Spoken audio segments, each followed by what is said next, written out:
편안한 자리에 누워도 좋고 가장 익숙한 공간에 앉아도 좋습니다. 오늘의 무게를 잠시 내려놓고 당신의 몸이 가장 편안해하는 자세를 찾아봅니다. 이제 부드럽게 두 눈을 감습니다.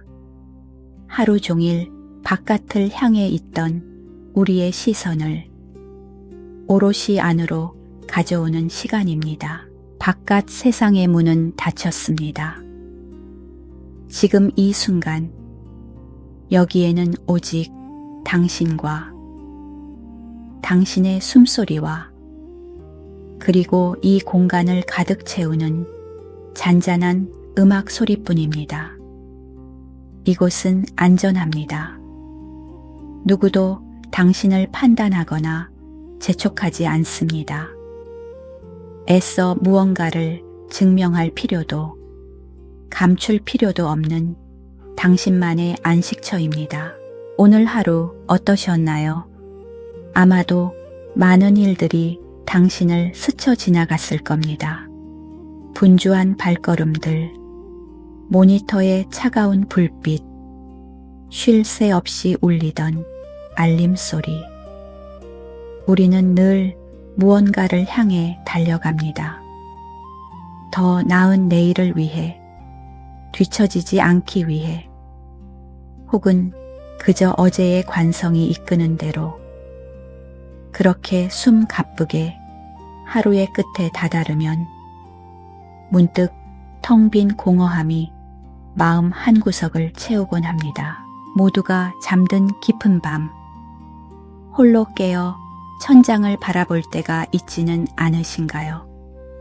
알 수 없는 불안감이 희미한 안개처럼 스며들어 심장을 희미하게 조여오는 그런 밤. 내일 아침 떠오를 해가 버겁게 느껴지는 그런 새벽. 해야 할 일들은 산더미처럼 쌓여 있는데 정작 손에 잡히는 것은 아무것도 없는 듯한 무력감이 온몸을 감싸기도 합니다. 우리는 수많은 사람들 속에 둘러싸여 있지만 종종 섬처럼 외롭습니다.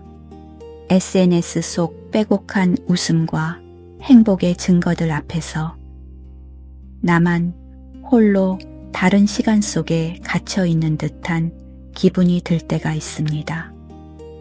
수많은 대화가 오고 가지만 정작 마음 깊은 곳의 이야기는 꺼내지 못한 채 겉도는 맴도는 날들이 반복됩니다. 가면을 쓰고 웃어야 하는 순간들, 이해받지 못할 것이라는 두려움에 삼켜버린 말들, 그 모든 것이 마음속에 차곡차곡 쌓여 보이지 않는 벽이 되어 우리를 가둡니다. 괜찮다고 스스로를 다독여 보지만 마음 한편에서는 정말 괜찮은 걸까? 라는 작은 목소리가 울려 퍼집니다. 잠시 잊으려 애써보지만 문득문득 찾아오는 감정의 파도는 우리의 발밑을 위태롭게 흔듭니다. 어쩌면 우리는 모두 길 잃은 아이처럼 마음 둘 곳을 찾아 헤매고 있는지도 모릅니다. 무엇이 나를 이토록 힘들게 하는지, 이 혼란은 어디서부터 시작된 것인지 그저 막막하기만 합니다. 이유를 알 수 없는 슬픔이 밀려와 눈물이 핑 돌 때도 있었을 겁니다. 과거의 후회와 미래에 대한 걱정 사이에서 현재의 나는 길을 잃고 서성입니다.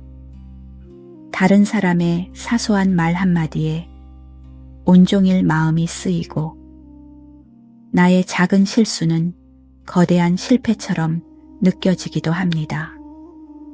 남들은 다 앞서 나가는 것 같은데 나만 제자리에 멈춰 서서 불안에 떠는 것만 같습니다.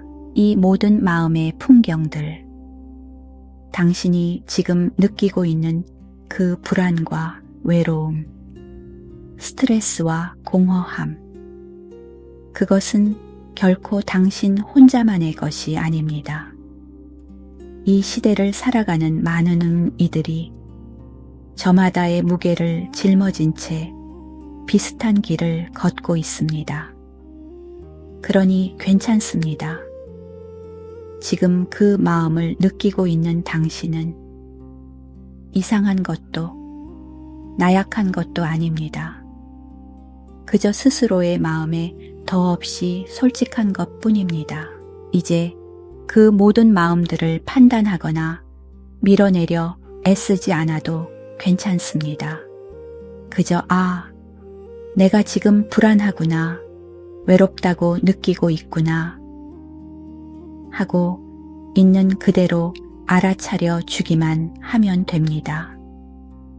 마치 흐린 날의 하늘을 바라보듯 내 마음속에 떠오르는 감정의 구름들을 그저 담담히 바라보는 것입니다. 우리는 너무 오랫동안 우리 자신을 돌보는 법을 잊고 살았습니다. 늘 다른 무언가를 채우고 성취하는 데에만 익숙해져 텅 비어가는 우리 자신의 내면을 들여다볼 여유가 없었습니다. 하지만 진정한 평화는 더 많은 것을 소유하는 데에서 오는 것이 아니라 불필요한 것들을 내려놓을 때 비로소 찾아옵니다. 오늘 이 시간 우리는 바로 그 연습을 시작하려 합니다. 당신의 마음을 짓누르는 무거운 짐들을 하나씩 내려놓는 연습. 외부의 소음으로부터 당신의 귀를 지키고 내면의 고요한 목소리에 귀 기울이는 연습. 흩어진 마음을 현재로 가져와 지금 이 순간의 평온함 속에 온전히 머무는 연습입니다. 이것은 당신이 잃어버렸던 당신 자신을 되찾아가는 여정의 시작입니다. 그렇게 잠시 당신의 마음을 들여다보는 시간을 가져봅니다. 그 마음의 풍경 속에는 어떠한 이야기가 숨어 있을까요? 오래전 이 땅에 한 구도자가 있었습니다. 더 큰 깨달음을 얻기 위해 아주 멀고 험한 길을 떠났던 원효라는 이름의 스님이었습니다. 그가 향하던 곳은 당나라. 당시 세상의 모든 지혜가 모인다고 여겨졌던 곳이었습니다. 진리를 향한 뜨거운 열망 하나로 그는 걷고 또 걸었습니다. 어느덧 해가 저물고 사방은 칠흑 같은 어둠에 잠겼습니다. 설상가상으로 거센 비바람까지 몰아치기 시작했습니다. 지칠 대로 지친 스님은 간신히 비바람을 피할 작은 토구를 발견하고는 그 안으로 몸을 누였습니다. 한숨 돌리고 나니 타는 듯한 갈증이 온몸을 휘감았습니다. 그는 어둠 속에서 손을 더듬거렸습니다. 손끝에 차갑고 매끄러운 바가지 같은 것이 닿았고 그 안에는 물이 고여 있었습니다. 스님은 망설임 없이 그 물을 두 손으로 떠서 마셨습니다. 물은 가뭄의 담비처럼 사막의 오아시스처럼 달콤하고 시원했습니다.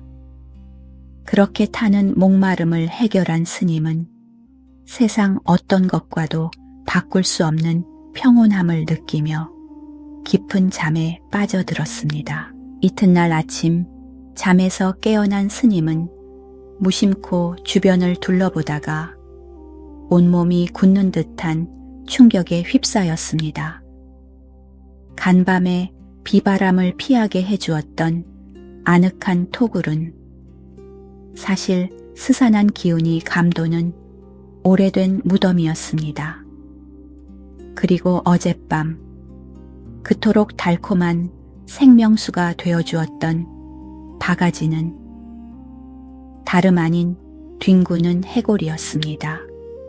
해골 안에 고여있던 물은 빗물이 썩어 벌레까지 우글거리는 더러운 물이었습니다. 그것을 본 순간 스님은 참을 수 없는 구역질을 하며 간밤에 마셨던 물을 모두 토해냈습니다.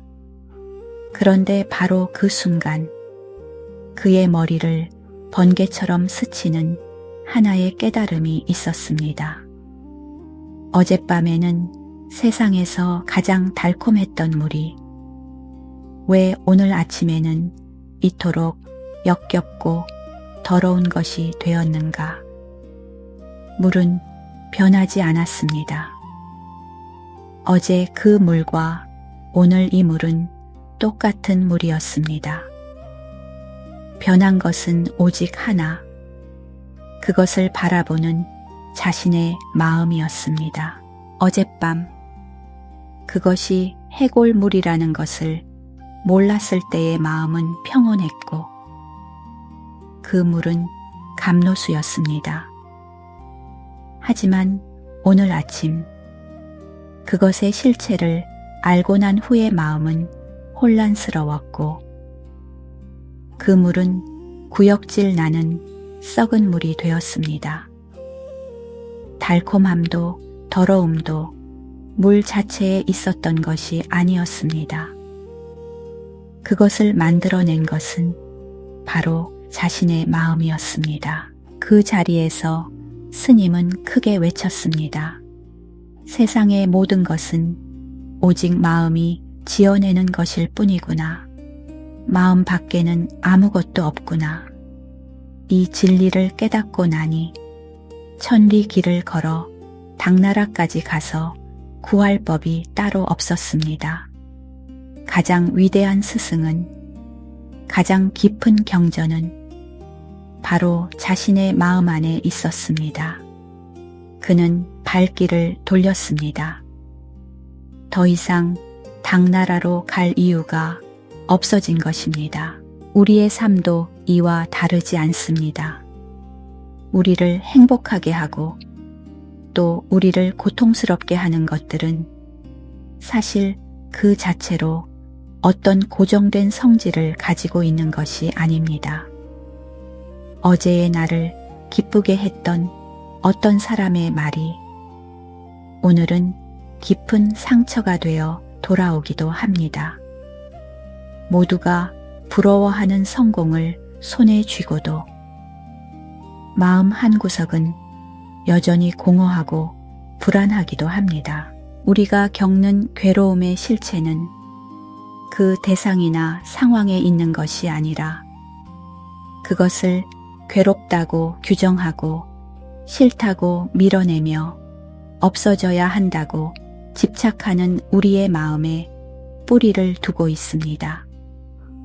마치 원효 스님이 해골물을 보고 구역질을 했던 것처럼 우리는 우리 앞에 놓인 현실을 있는 그대로 보지 못하고 이것은 좋은 것, 저것은 나쁜 것이라는 이름표를 끊임없이 붙이며 스스로를 괴롭힙니다. 그 이름표가 바로 우리를 올가매는 번뇌의 시작입니다. 하지만 반대로 생각해보면 여기에는 놀라운 희망이 담겨 있습니다. 만약 고통의 원인이 바꿀 수 없는 외부 세계에 있다면 우리는 영원히 그 고통의 노예로 살아야 할 것입니다. 하지만 그 원인이 우리의 마음에 있다면 우리는 스스로 그 고통의 주인이 될 수 있습니다.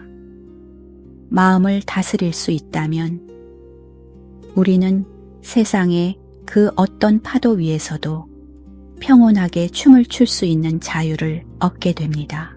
그래서 우리는 끊임없이 도망칩니다.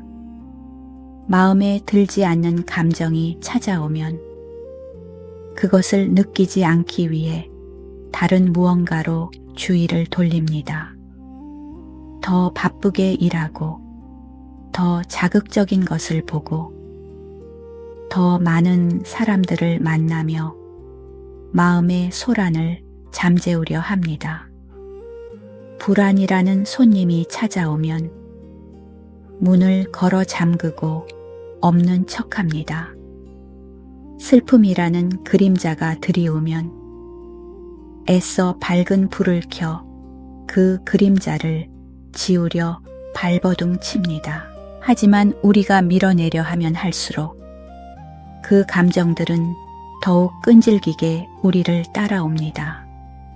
물에 빠진 사람이 허우적거릴수록 더 깊이 가라앉는 것처럼 감정과의 싸움은 우리를 더욱 지치게 만들 뿐입니다.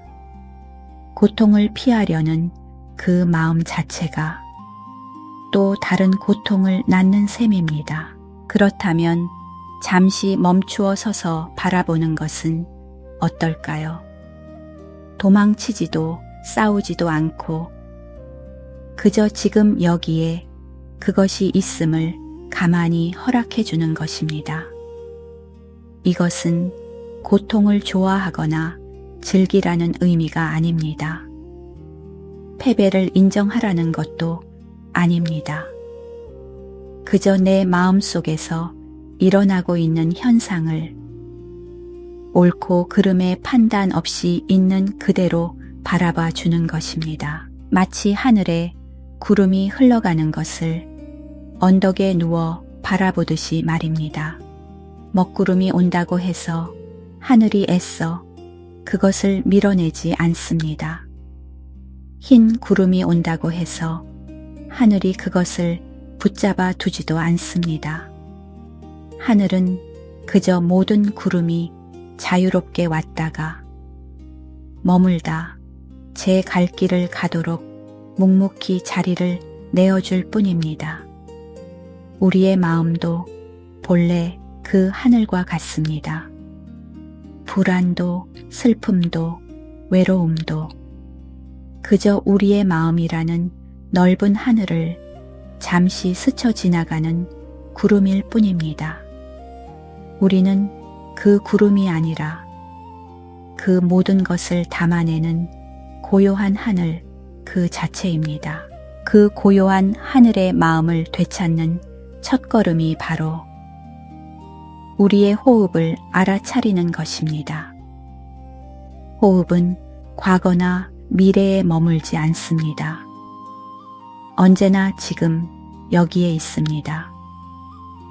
과거에 대한 후회와 미래에 대한 걱정 속에서 흩어져 있던 우리의 의식을 지금 이 순간으로 데려오는 가장 강력하고도 부드러운 밧줄입니다. 이제 그 밧줄을 함께 잡아보겠습니다. 굳이 어떤 특별한 호흡을 하려 애쓰지 않아도 좋습니다. 그저 지금 당신이 하고 있는 자연스러운 숨결에 모든 의식을 가져와 봅니다. 숨이 들어옵니다. 코끝을 스치는 공기의 서늘한 감각. 가슴과 복부가 부드럽게 부풀어 오르는 움직임. 온몸의 세포 하나하나가 신선한 에너지로 채워지는 느낌. 숨이 나갑니다. 부풀어 올랐던 가슴과 복부가 편안하게 제자리로 돌아옵니다. 몸 안의 낡은 기운과 긴장이 따뜻한 숨과 함께 모두 빠져나가는 것을 느껴봅니다. 들숨과 날숨. 그 사이에는 아무런 노력도 필요하지 않습니다. 그저 저절로 일어나는 생명의 리듬입니다. 생각이 떠오릅니다. 괜찮습니다. 생각이 떠올랐구나 하고 알아차려주고 다시 부드럽게 의식을 코끝의 숨결로 가져오면 됩니다. 마치 나비가 잠시 어깨에 앉았다가 날아가듯 그저 지켜볼 뿐입니다. 주변에서 소리가 들려옵니다. 괜찮습니다. 그 소리를 억지로 막으려 하지도 그 소리에 끌려가지도 않습니다. 그저 소리가 들리는구나 하고 알아차려주고 다시 고요히 우리의 의식을 배 움직임으로 되돌립니다. 이 순간 당신이 해야 할 일은 아무것도 없습니다. 되어야 할 존재도 없습니다. 그저 숨 쉬고 있는 당신 자신으로 충분합니다. 숨이 들어오고 나가는 이 단순한 감각 속에 온전한 평화가 깃들어 있습니다. 이것이 바로 지금 이 순간에 존재하는 연습입니다. 깊은 들숨과 함께 온 우주의 맑고 평화로운 기운이 내 몸 안으로 가득 들어온다고 상상해 봅니다. 그리고 편안한 날숨과 함께 내 안에 남아있던 마지막 긴장과 근심, 어두운 그림자들이 연기처럼 스르르 흩어져 사라집니다. 들숨에 평온이 들어오고 날숨에 불안이 나갑니다. 들숨에 감사가 들어오고 날숨에 원망이 나갑니다. 들숨에 지금 이 순간에 충만함이 들어오고 날숨에 과거에 대한 후회와 미래에 대한 걱정이 나갑니다. 이 고요한 리듬 속에서 우리의 마음은 서서히 제자리를 찾아갑니다. 마치 거친 폭풍우가 지나간 뒤 흙탕물이 가라앉고 맑은 물이 드러나는 호수처럼 말입니다. 그동안 우리는 마음의 표면에서 일렁이는 파도에만 온 신경을 집중하고 있었습니다. 불안의 파도, 분노의 파도, 슬픔의 파도, 그 파도가 마치 나의 전부인 것처럼 느끼며 함께 휩쓸려 다녔습니다. 하지만 지금 호흡이라는 깊은 닻을 내린 우리는 비로소 깨닫습니다. 나는 파도가 아니라 그 모든 파도를 품고 있는 깊고 고요한 바다 그 자체라는 것을. 파도는 잠시 일어났다가 이내 사라지는 무상한 현상일 뿐입니다. 바다의 본질은 그 아래에 늘 변함없이 존재하는 깊고 푸르고 평화로운 고요함입니다. 2500여 년 전 위대한 스승이셨던 부처님께서 이제 곧 육신의 옷을 벗고 영원한 열반에 드실 시간을 앞두고 계셨습니다. 평생을 스승의 그림자처럼 따랐던 제자들은 슬픔에 잠겨 어찌할 바를 몰랐습니다. 특히 부처님의 충실한 시자였던 아난다는 어린아이처럼 눈물을 흘리며 물었습니다. 스승님이시여, 당신께서 떠나시고 나면 저희는 이제 누구를 의지해야 합니까?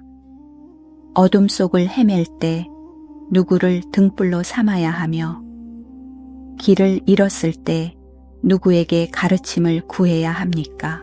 그때 부처님께서는 슬픔에 잠긴 제자들을 둘러보시며 당신의 마지막 가르침을 남기셨습니다. 그 목소리는 나지막했지만 세상 그 어떤 소리보다도 단단하고 명료했습니다. 아난다여, 슬퍼하지 말라. 너희는 마땅히 너희 자신을 등불로 삼고 너희 자신을 의지처로 삼아라. 다른 어떤 것에도 의지하지 말라. 진리의 가르침인 법을 등불로 삼고 법을 의지처로 삼아라. 다른 어떤 것에도 의지하지 말라. 이것이 바로 자등명, 법등명, 지 등밍화, 등밍이라는 부처님의 마지막 유언입니다. 이 가르침 속에는 우리를 모든 고통으로부터 자유롭게 할 가장 위대한 진실이 담겨 있습니다. 우리는 살아가면서 늘 무언가에 의지하려 합니다. 재물에 의지하고 명예에 의지하고 다른 사람의 인정과 사랑에 의지합니다. 그것들이 있으면 안정감을 느끼고 그것들이 사라지면 세상이 무너지는 듯한 불안에 휩쌉니다. 하지만 이 세상에 영원한 것은 아무것도 없습니다. 모든 것은 변하고 언젠가는 사라집니다. 내가 의지했던 것들이 나를 배신하는 것이 아니라 변하고 사라지는 것이 그들의 본 모습일 뿐입니다. 그렇기에 밖에 있는 무언가에 기댄 행복은 늘 위태롭고 불안할 수밖에 없습니다. 부처님께서는 바로 그 점을 알려주신 것입니다. 진정한 안식처는 바깥 세상에 있지 않다고 흔들리지 않는 반석, 꺼지지 않는 등불은 바로 당신 자신의 내면에 있다고 말입니다. 다른 누군가가 나를 구원해 주기를 기다리지 마십시오. 어떤 특별한 조건이 갖춰져야 행복해질 것이라고 기대하지 마십시오. 당신을 구원할 힘도, 당신을 행복하게 할 능력도 모두 당신 안에 이미 갖추어져 있습니다. 자신을 등불로 삼으라는 것은 교만하게 자기 생각만이 옳다고 믿으라는 뜻이 아닙니다. 내 안에 가장 깊은 곳에 존재하는 그 어떤 외부의 폭풍우에도 흔들리지 않는 맑고 고요한 자리를 믿으라는 뜻입니다. 우리가 방금 호흡을 통해 만났던 바로 그 자리, 온갖 감정과 생각의 구름이 지나가도 늘 그 자리에 있는 푸른 하늘 같은 마음을 믿으라는 뜻입니다. 법을 등불로 삼으라는 것은 어려운 경전 글귀에 얽매이라는 뜻이 아닙니다. 이 세상 모든 것이 서로 연결되어 있으며 모든 것은 변하고 실체가 없다는 진리를 스스로의 삶 속에서 깨달아 가라는 뜻입니다.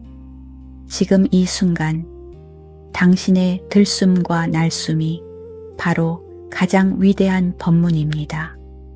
피고 지는 꽃 한 송이, 만나고 헤어지는 인연 속에서 우리는 그 진리를 배울 수 있습니다. 그러니 이제 밖으로만 향해 있던 시선을 거두어 당신의 내면을 비추어 보십시오. 그 안에는 당신이 평생을 찾아 헤매던 보물이 숨겨져 있습니다. 당신이 바로 당신 자신의 유일한 섬이며 흔들리지 않는 귀의처입니다. 고요해진 마음의 수면 아래에는 과연 무엇이 있을까요? 우리는 그동안 마음의 표면에서 일렁이는 파도만을 바라보았습니다. 하지만 모든 파도에는 그것을 일으키는 바람이 있고 그 바람이 비롯된 더 깊은 원인이 있습니다. 표면의 평온함은 소중한 시작이지만 그것만으로는 충분하지 않을 수 있습니다. 뿌리를 뽑지 않은 잡초는 비가 오면 다시 자라나기 마련이니까요. 이제 우리는 한 걸음 더 깊이 들어가 우리를 힘들게 했던 그 모든 번뇌의 뿌리가 어디에 있는지 함께 비추어 보려 합니다. 그 뿌리는 아주 깊고 아주 오랫동안 우리 자신과 동일시되어 왔기에 처음에는 잘 보이지 않을 수도 있습니다. 그 뿌리의 이름은 바로 라는 생각, 나 라는 집착입니다. 가만히 돌이켜 보십시오. 우리의 모든 괴로움은 이 나 라는 존재를 중심으로 펼쳐집니다. 내가 원하는 것을 얻지 못할 때 우리는 좌절합니다. 내가 싫어하는 상황이 닥쳐올 때 우리는 분노합니다. 내가 다른 사람보다 못나 보일 때 우리는 질투하고 괴로워합니다. 나의 건강, 나의 성공, 나의 평판, 이 모든 것이 위협받을까봐 우리는 노심초사하며 살아갑니다.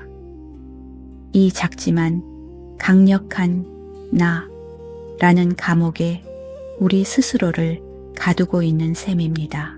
우리는 이 나라는 존재가 마치 태어날 때부터 변하지 않는 고정된 실체인 것처럼 여기며 살아갑니다. 하지만 부처님께서는 우리가 나라고 굳게 믿고 있는 그것의 정체를 한번 자세히 들여다보라고 가르치십니다. 마치 양파 껍질을 한 겹 한 겹 벗겨내듯이 나를 구성하고 있는 요소들을 찬찬히 살펴보면 그 안에는 고정된 나라고 할 만한 핵이 존재하지 않음을 발견하게 된다는 것입니다.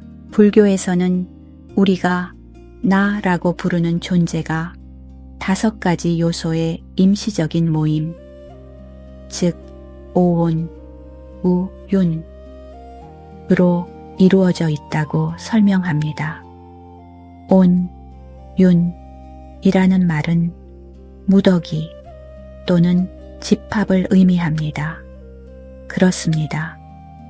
나는 단일한 실체가 아니라 5가지 무더기가 잠시 모여있는 현상이라는 것입니다. 그 첫 번째 무더기는 바로 우리의 몸, 물질적인 형상을 의미하는 세대입니다. 우리는 이 몸을 너무나 당연하게 나라고 여깁니다. 내 눈, 내 코, 내 손과 발. 하지만 이 몸은 정말로 나의 것일까요? 이 몸은 부모님으로부터 물려받았고 우리가 매일 먹는 밥과 물, 우리가 숨쉬는 공기로부터 잠시 빌려와 유지되고 있을 뿐입니다.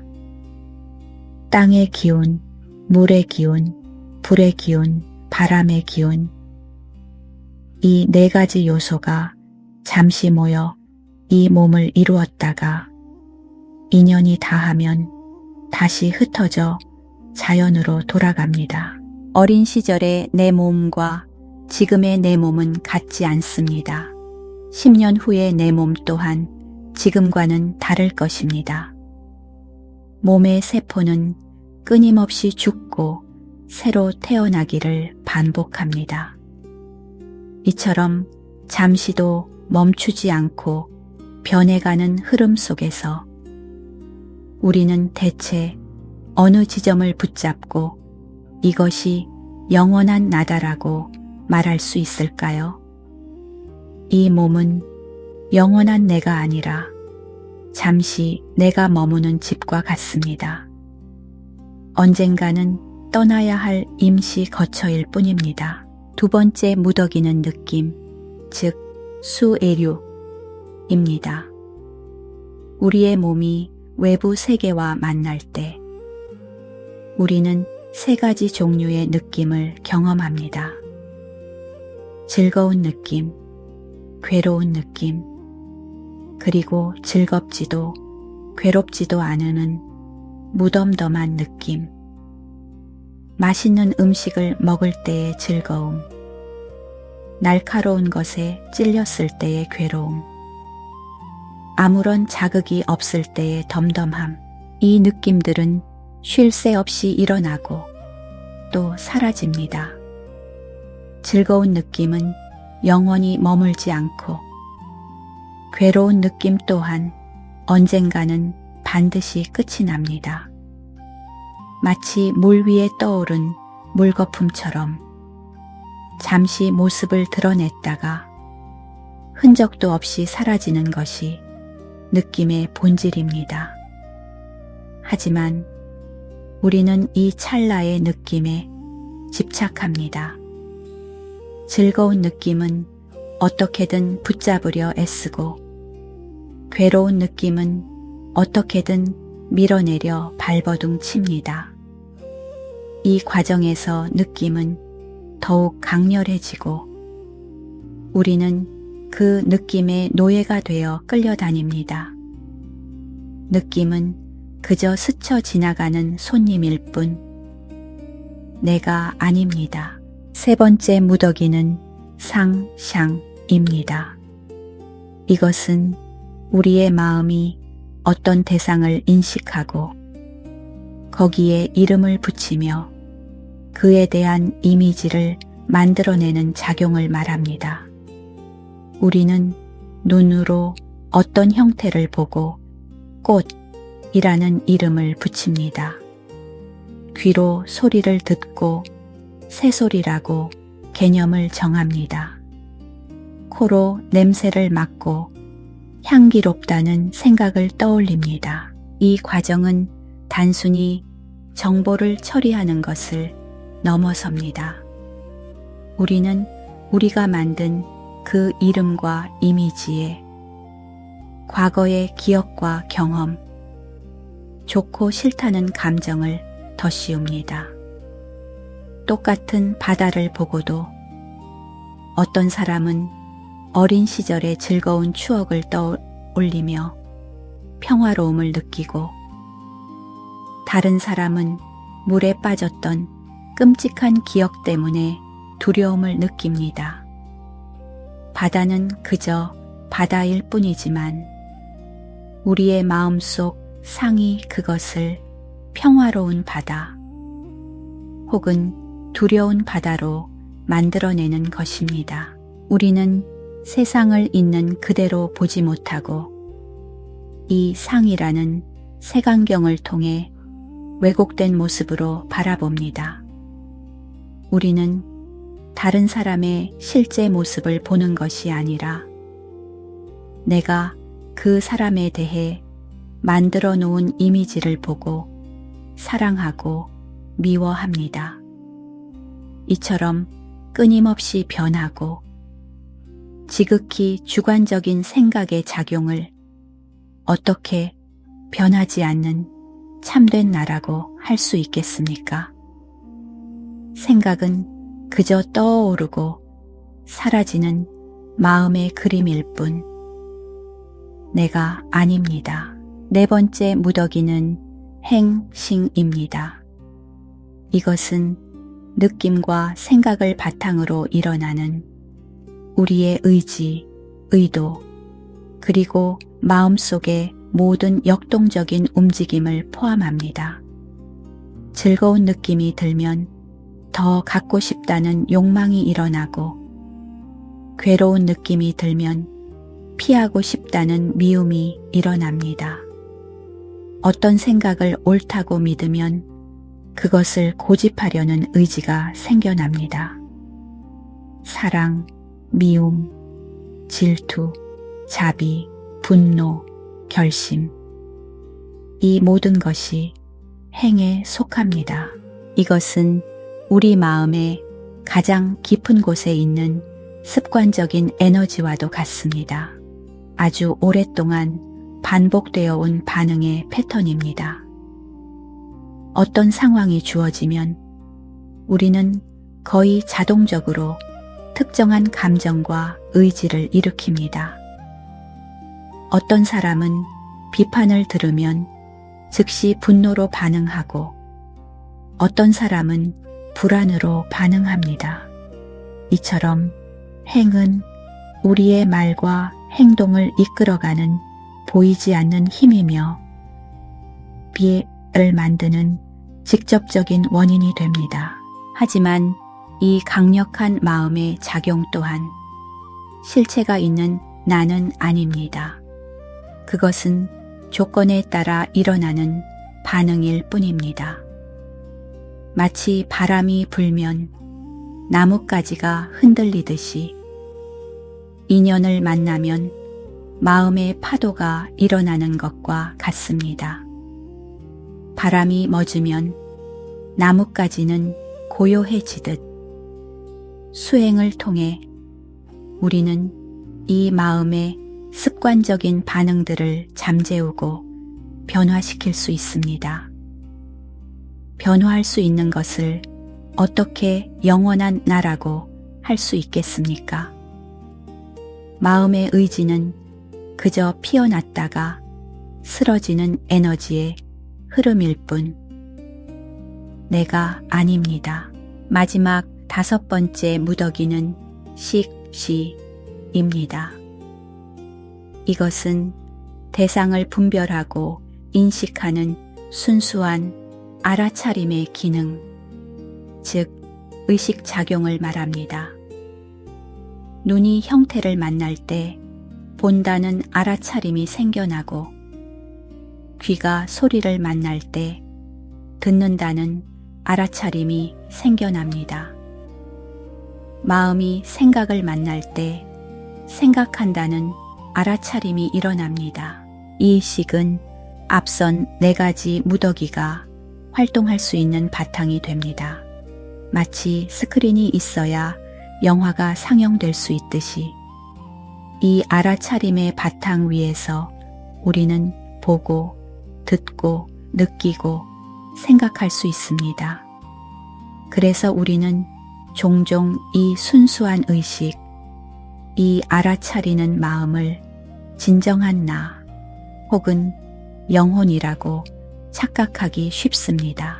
하지만 부처님께서는 이 식 또한 독립적인 실체가 아니라고 말씀하십니다. 알아차림은 반드시 대상이 있어야만 일어날 수 있습니다. 보이는 대상이 없다면 보는 알아차림도 존재할 수 없고 들리는 소리가 없다면 듣는 알아차림도 존재할 수 없습니다. 이처럼 식은 끊임없이 대상에 의존하여 생겨나고 사라지는 것을 반복하는 하나의 현상일 뿐입니다. 결코 변치 않는 영혼이나 주체로서 존재하는 것이 아닙니다. 이렇게 우리는 나라고 믿어왔던 존재를 몸, 느낌, 생각, 의지, 의식이라는 5가지 무더기로 나누어 살펴보았습니다. 그리고 그 어느 곳에서도 나라고 할 만한 고정불변의 실체는 찾을 수 없었습니다. 그곳에는 오직 끊임없이 변하며 흘러가는 과정만이 있을 뿐이었습니다. 우리가 나라고 부르는 것은 강물과 같습니다. 어제의 강물과 오늘의 강물은 같은 강이 아니지만 우리는 그것을 여전히 같은 강이라고 부릅니다. 이처럼 나는 실체가 아니라 잠시 모였다 흩어지는 오온의 흐름에 우리가 붙인 이름일 뿐입니다. 이 진실을 깨닫는 것, 나라는 것이 텅 비어 있음을 아는 것, 이것이 바로 모든 집착과 고통에서 벗어나는 열쇠입니다. 나라는 것이 텅 비어 있다는 이 말. 어쩌면 이 말이 당신을 조금은 허무하게 혹은 막막하게 만들지도 모르겠습니다. 내가 없는데 무엇을 위해 노력하고 무엇을 위해 살아야 하는가?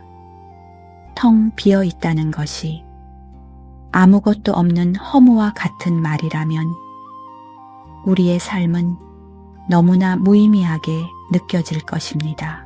하지만 불교에서 말하는 공, 콩, 즉 비어 있음은 결코 허무나 단절을 의미하지 않습니다. 오히려 그 반대입니다. 그것은 이 세상 모든 것이 서로 얼마나 깊이 연결되어 있는지를 알려주는 가장 위대한 지혜의 열쇠입니다. 이 지혜의 정수가 농축되어 있는 짧고도 심오한 경전이 바로 반야심경, 반루오신징, 지혜의 심장이라고 불리는 경전입니다. 반야심경은 이렇게 선언합니다. 색 즉시 공, 공 즉시 색, 예이시 지시 콩콩, 기시세이. 우리가 눈으로 보는 모든 물질적인 현상, 시, 곧 텅 빈 것이며, 콩, 그 텅 빈 것이 곧 물질적인 현상이라는 뜻입니다. 이 말은 언뜻 보기에 모순처럼 들립니다. 어떻게 눈앞에 분명히 존재하는 이 몸과 사물들이 텅 비어 있다고 말할 수 있으며 어떻게 텅 빈 허공이 물질이 될 수 있다는 말일까요? 이 비밀을 풀기 위해 우리 앞에 아름다운 꽃 한 송이가 피어 있다고 가만히 상상해 보십시오. 붉은색의 꽃잎, 은은한 향기, 부드러운 감촉. 이 꽃은 분명히 존재합니다. 하지만 이 꽃을 더 깊이 들여다봅시다. 이 꽃 한 송이가 피어나기 위해 무엇이 필요했을까요? 먼저 따스한 햇살이 없었다면 이 꽃은 피어날 수 없었을 것입니다. 그러니 이 꽃 안에는 태양이 들어 있습니다. 또 하늘에서 내리는 비가 없었다면 이 꽃은 메말라 버렸을 것입니다. 그러니 이 꽃 안에는 구름과 비가 들어 있습니다. 꽃을 지탱하고 있는 흙과 그 흙 속에 수많은 양분들이 없었다면 어땠을까요? 이 꽃 안에는 대지의 기운이 고스란히 담겨 있습니다. 꽃의 씨앗을 옮겨준 바람과 벌, 그리고 이 꽃을 가꾸어준 누군가의 손길 또한 이 꽃 안에 들어 있습니다. 자, 이제 다시 한번 물어보겠습니다. 이 꽃은 과연 자기 혼자만의 힘으로 존재하는 것일까요? 만약 이 꽃에서 태양을 빼내고 구름을 빼내고 땅과 바람을 모두 제거한다면 과연 꽃이라고 불릴 만한 무언가가 남아 있을까요? 아무것도 남지 않을 것입니다. 이것이 바로 색즉시공, 즉 물질적인 현상은 텅 비어 있다는 말의 진짜 의미입니다. 텅 비어 있다는 것은 자기 혼자 존재할 수 있는 독립적인 실체가 없다는 뜻입니다. 이 세상 그 어떤 것도 스스로 존재하지 않습니다. 모든 것은 이 꽃처럼 온 우주의 무수한 원인과 조건들이 서로 그물망처럼 얽히고 설켜 잠시 그 모습을 드러내고 있을 뿐입니다. 이것을 불교에서는 영기, 유엔키라고 부릅니다. 이것이 있기에 저것이 있고 이것이 사라지기에 저것이 사라진다는 우주의 근본 법칙입니다. 그렇다면 공즉시색, 즉 텅 빈 것이 곧 물질이라는 말은 무슨 뜻일까요? 바로 그 텅 비어 있음, 즉 모든 것이 서로 연결되어 있다는 그 성질 때문에 역설적으로 이 아름다운 꽃 한 송이가 피어날 수 있다는 뜻입니다. 만약 모든 것이 서로 분리된 채 고립되어 있다면 그 어떤 생명도 그 어떤 현상도 나타날 수 없을 것입니다. 태양과 땅과 물이 서로 연결되어 있기에, 즉 텅 비어 있기에 비로소 꽃이라는 경이로운 형상으로 피어날 수 있는 것입니다. 그러니 콩은 텅 빈 허무가 아니라 모든 것을 가능하게 하는 창조의 공간이며 생명의 바탕입니다. 이제 그 시선을 다시 당신 자신에게로 돌려보십시오. 당신 또한 저 꽃과 조금도 다르지 않습니다. 당신 안에는 당신을 낳아주신 부모님이 살아 숨 쉬고 계십니다. 당신이 먹은 음식과 마신 물, 당신이 들이마신 공기가 바로 당신의 살과 피가 되었습니다. 당신을 가르쳐준 스승의 지혜, 당신에게 상처와 기쁨을 준 모든 사람들과의 관계, 당신이 읽은 책과 당신이 들은 음악, 그 모든 것이 지금의 당신을 이루고 있습니다. 온 우주가 당신 한 사람을 피워내기 위해 함께 작용했습니다. 그러니 어떻게 나라는 존재가 이 우주와 분리된 채 홀로 존재한다고 말할 수 있겠습니까? 나라는 고정된 실체는 텅 비어 있습니다. 하지만 바로 그 때문에 온 우주가 당신 안에 들어와 있습니다. 이 진실을 깊이 깨달을 때 우리는 나라는 작은 감옥에서 벗어나 비로소 진정한 자유를 얻게 됩니다.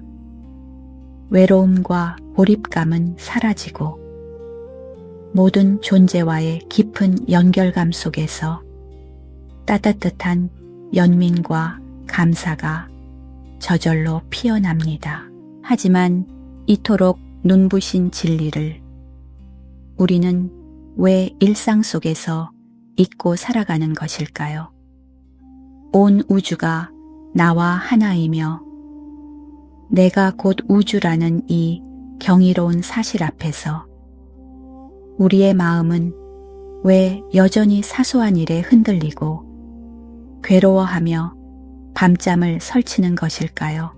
그것은 바로 우리가 아주 오랜 세월 동안 길들여져 온 깊고도 끈질긴 마음의 습관 때문입니다.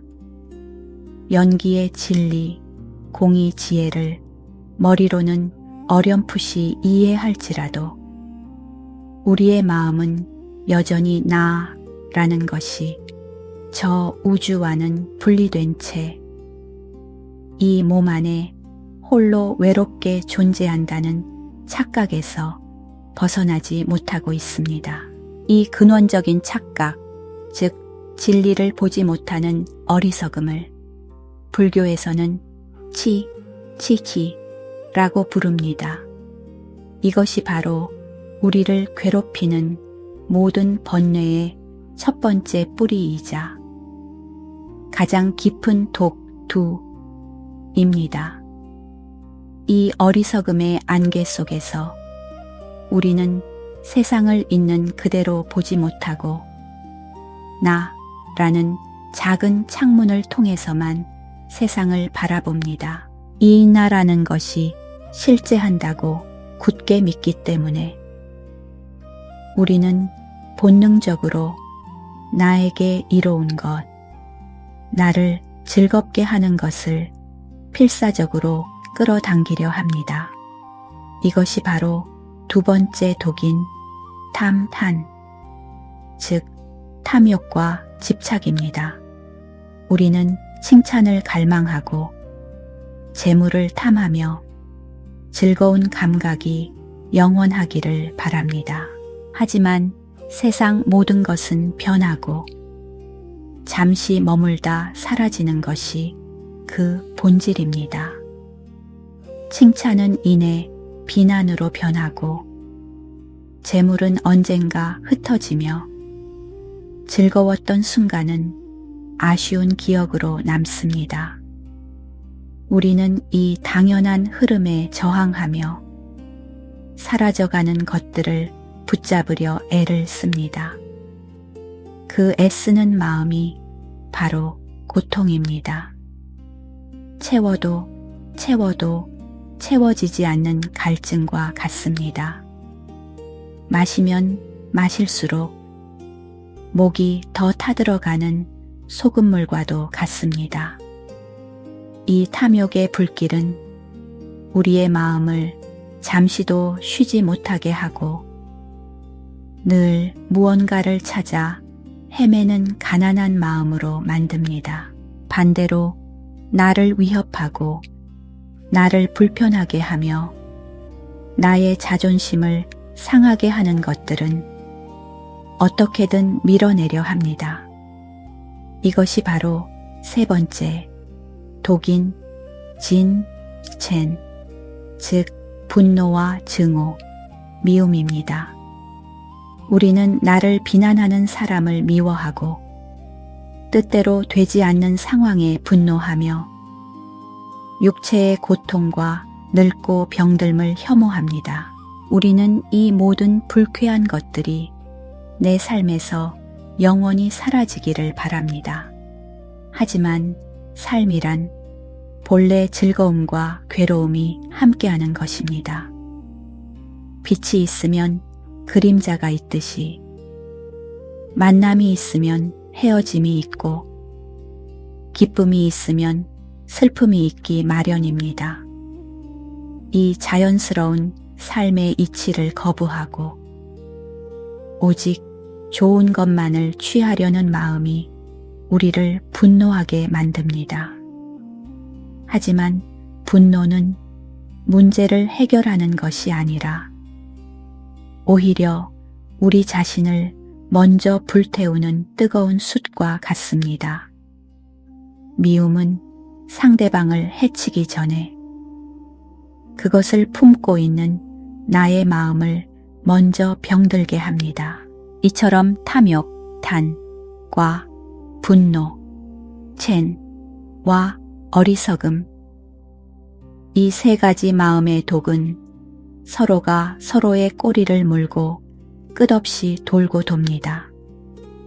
어리석음 때문에 나와 세상을 둘로 나누고 그렇기 때문에 나에게 좋은 것은 탐하고 나쁜 것은 밀어냅니다. 그리고 탐하고 미워하는 그 행위는 나라는 것이 정말로 존재한다는 착각을 더욱더 단단하게 만들어 우리의 어리석음을 더욱 깊게 합니다. 이것이 바로 우리가 헤어나오지 못하는 고통의 수레바퀴, 윤회의 본질입니다. 특별히 나쁜 짓을 해서 지옥에 가는 것이 아니라 이 탐진치 삼독, 산두에 물든 마음으로 살아가는 매 순간이 바로 고통의 세계인 것입니다. 우리 마음속에 피어나는 불안, 질투, 원망, 후회, 절망, 이 모든 괴로움의 열매들은 바로 이 세 가지 독의 뿌리에서 자라난 것들입니다. 그러니 이제 우리는 우리 마음속에서 이 독들이 어떻게 작용하고 있는지 알아차리는 연습을 해야 합니다. 누군가를 향해 미움이 싹틀 때, 아, 진, 첸카의 마음이 일어났구나. 무언가를 간절히 원하며 안달할 때, 아, 탄야의 마음이 고개를 드는구나. 이 모든 것이 나라는 착각에서 비롯되었음을 알아차리는 것. 이 알아차림의 빛이 비출 때 독의 힘은 서서히 약해지기 시작합니다. 이론의 지도를 손에 쥐었다면 이제는 직접 그 길을 걸어가 볼 차례입니다. 우리 마음속 깊은 곳에서 일어나는 탐욕과 분노, 그리고 그 모든 것을 뒷받침하는 어리석음의 움직임을 어떻게 하면 그저 바라볼 수 있을까요? 어떻게 하면 그 거친 파도에 휩쓸려 가지 않고 그저 그것이 일어났다 사라지는 것을 지켜보는 고요한 관찰자가 될 수 있을까요? 그 방법은 놀라울 만큼 단순합니다. 우리는 그저 앉습니다. 무언가를 얻기 위해 앉는 것이 아닙니다.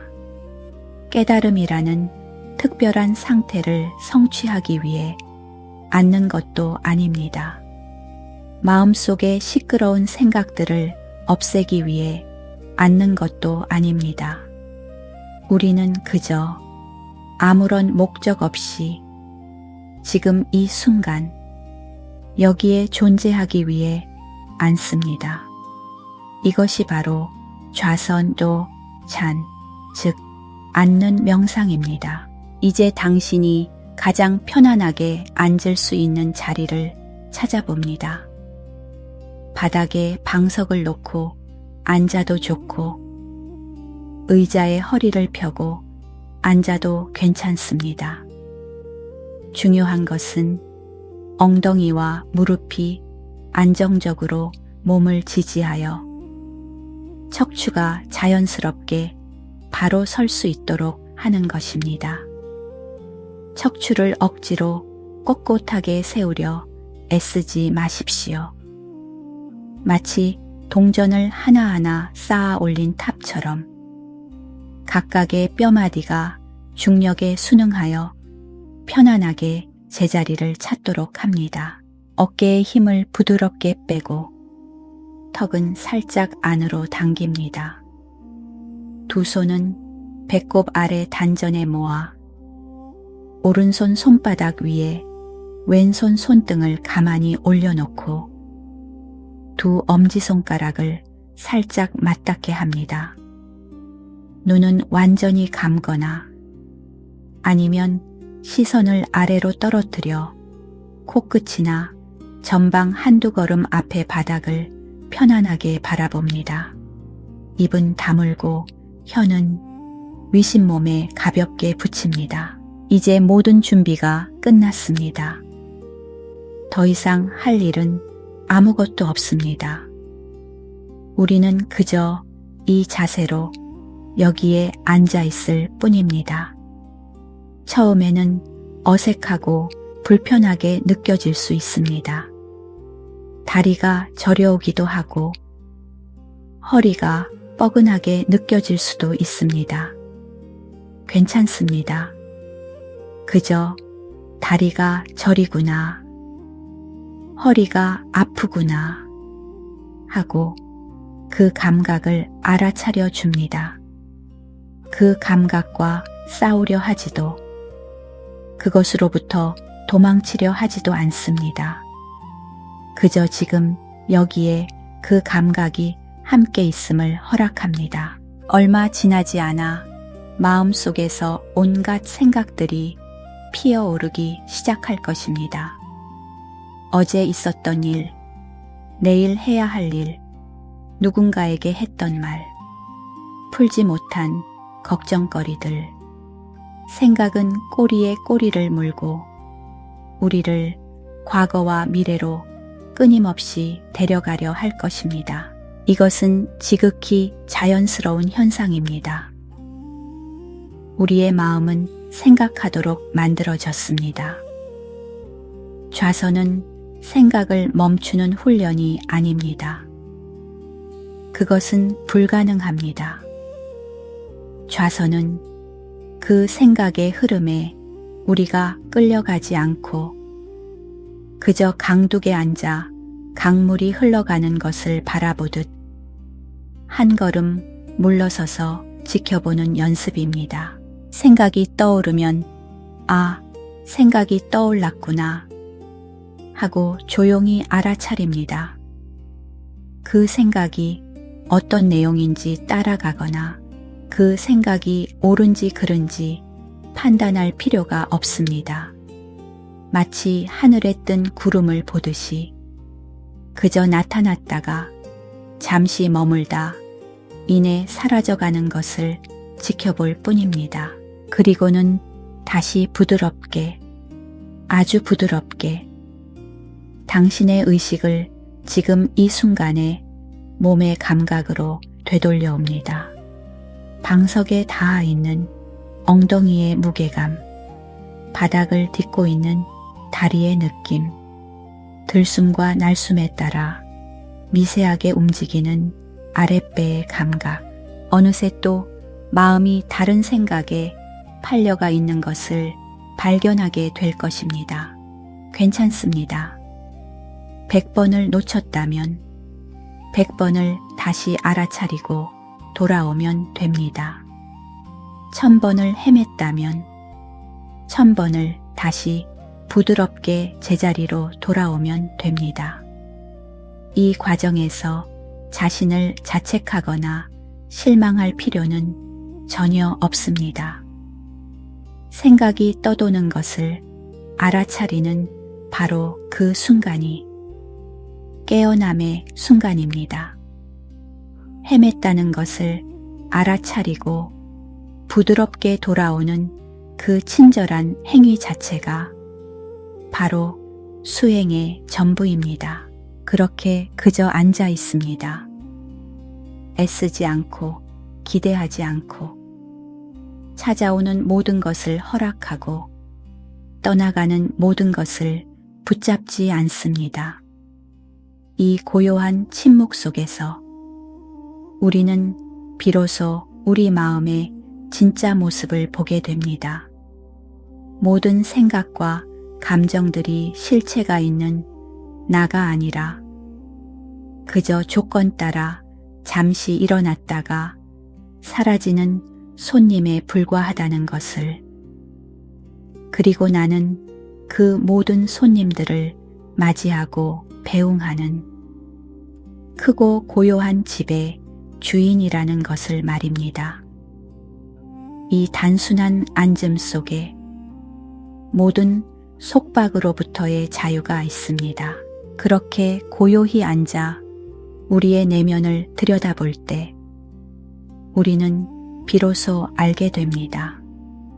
우리가 얼마나 많은 것들을 꽉 쥐고 살아왔는지를, 지나가 버린 과거의 후회들, 아직 오지도 않은 미래에 대한 걱정들, 다른 사람이 나에게 던졌던 상처의 말들, 그리고 나는 이런 사람이어야 한다는 스스로 만든 수많은 규칙들, 우리는 이 모든 것을 두 손에 가득 쥔 채 힘겹게 살아가고 있습니다. 주먹을 너무 꽉 쥐고 있어서 손바닥에서는 피가 날 지경입니다. 어깨와 팔은 늘 긴장으로 굳어 있습니다. 그런데도 우리는 이것들을 놓으면 큰일이라도 날 것처럼 더 세게 움켜쥐려 합니다. 이것이 나의 전부라고, 이것을 잃으면 나 또한 사라질 것이라고 믿기 때문입니다. 그렇기에 부처님께서는 가르치십니다. 내려놓으라고, 그 꽉 쥔 주먹을 한번 활짝 펴보라고 말입니다. 많은 이들이 내려놓음이라는 말을 오해합니다. 그것을 포기나 체념 혹은 무책임과 같은 것으로 여깁니다. 삶의 소중한 것들을 잃어버리는 패배라고 생각합니다. 하지만 진정한 내려놓음은 그와 정반대의 의미를 가집니다. 꽉 쥔 주먹을 펴는 것은 손 안에 든 것을 잃어버리는 행위가 아닙니다. 오히려 그것은 불필요한 긴장과 고통으로부터 자기 자신을 해방시키는 가장 적극적인 행위입니다. 주먹을 펴야만 비로소 우리의 손은 자유로워집니다. 자유로워진 그 손으로 우리는 비로소 새로운 것을 잡을 수도 있고 누군가의 손을 따뜻하게 잡아줄 수도 있으며 세상의 아름다움을 부드럽게 쓰다듬을 수도 있습니다. 내려놓는다는 것은 무언가를 잃는 것이 아니라 온전한 자유를 얻는 것입니다. 오래전 두 명의 스님이 길을 걷고 있었습니다. 한 분은 연세가 지긋한 노스님이었고 다른 한 분은 아직 혈기왕성한 젊은 스님이었습니다. 그들은 며칠째 묵언 수행 중이어서 아무 말 없이 걷기만 했습니다. 얼마를 걸었을까? 그들의 앞을 큰 강물이 가로막았습니다. 간밤에 내린 비로 물이 불어 강을 건너기가 쉽지 않아 보였습니다. 강가에는 아름다운 여인 한 명이 발을 동동 구르며 어찌할 바를 모르고 서 있었습니다. 그 모습을 본 노스님은 아무 말 없이 여인에게 다가가 가볍게 그녀를 들어 올렸습니다.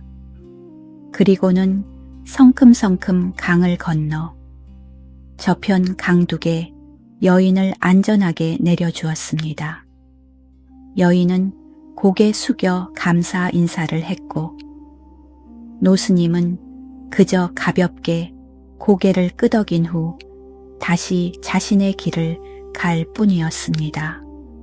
젊은 스님도 서둘러 강을 건너 노스님의 뒤를 따랐습니다. 그렇게 다시 두 사람의 말없는 동행이 시작되었습니다. 하지만 젊은 스님의 마음속은 시끄럽기 그지없었습니다. 어떻게 스승님께서 저럴 수가 있단 말인가. 우리는 출가한 수행자. 여색을 멀리해야 함은 가장 기본적인 계율이거늘 어찌 여인의 몸에 손을 댄단 말인가. 그것도 저렇게 아무렇지 않게 번쩍 안고 강을 건너다니. 다른 사람들이 보았다면 뭐라고 하겠는가. 젊은 스님의 마음속에서는 온갖 분별과 판단, 비난의 생각이 파도처럼 일었습니다. 스승에 대한 실망감에 얼굴마저 붉게 달아올랐습니다. 하지만 묵언 수행 중이었기에 차마 입 밖으로 그 말을 꺼낼 수는 없었습니다. 그렇게 1시간, 2시간, 반나절이 지나도록 젊은 스님은 마음속의 번뇌와 씨름했습니다. 그의 걸음은 점점 무거워졌습니다. 더 이상은 참을 수가 없었습니다. 그는 마침내 침묵을 깨고 노스님을 향해 소리치듯 물었습니다. 스승님, 저는 도저히 이해할 수가 없습니다. 저희는 수행자인데 어찌하여 아까 강가에서 그 여인을 안고 강을 건너셨습니까? 그 질문을 들은 노스님은 걸음을 멈추고 의아하다는 표정으로 젊은 스님을 돌아보며 말했습니다. 아, 그 여인 말인가? 나는 반나절 전에 이미 그 여인을 강가에 내려놓고 왔는데 너는 아직도 그 여인을 무겁게 업고 오고 있었구나. 우리의 모습이 바로 그 젊은 스님과 같습니다. 이미 지나가 버린 과거의 일, 이미 떠나간 사람, 다시 주워 담을 수 없는 말들. 우리는 그 모든 것을 마음속에 생생하게 되살려내어 스스로를 괴롭힙니다. 그들은 이미 그 자리에 없는데 우리는 여전히 그 무거운 짐을 어깨에 짊어진 채 힘겹게 인생길을 걷고 있습니다. 내려놓는다는 것은 바로 그 마음의 짐을 내려놓는 것입니다. 과거의 기억을 지우라는 것이 아닙니다. 그 기억에 대한 나의 집착, 나의 원망, 나의 후회를 내려놓는 것입니다. 그리하여 더 이상 과거가 현재의 나를 지배하지 못하도록 자유로워지는 것입니다. 이 내려놓음의 지혜 속에서 비로소 우리는 마음의 평화를 발견하고 지금 이 순간을 온전히 살아갈 힘을 얻게 됩니다. 그렇게 마음의 짐을 내려놓고 텅 비워진 자리, 그 자리에 서면 어떤 느낌이 드시나요? 어쩌면 조금은 허전하고 조금은 낯설게 느껴질 수도 있습니다. 평생을 가득 채우고 있던 생각과 감정, 집착들이 사라진 그 고요함이 어색할 수도 있습니다. 우리는 오랫동안 나라는 단단한 성벽을 쌓고 그 안에서 살아왔습니다. 그리고 그 성벽이 무너져 내린 지금 우리는 드넓은 평야에 홀로 서 있는 듯한 기분이 들지도 모릅니다. 하지만 두려워하지 마십시오. 성벽이 사라졌다는 것은 감옥의 문이 열렸다는 뜻입니다. 이제 당신은 더 이상 스스로를 가두지 않아도 괜찮습니다. 텅 비었다는 것은 아무것도 없는 황무지가 되었다는 의미가 아닙니다. 오히려 그것은 온갖 잡초와 돌멩이로 가득했던 밭을 깨끗하게 정리하여 이제 무엇이든 심을 수 있는 비옥한 땅이 되었다는 뜻입니다.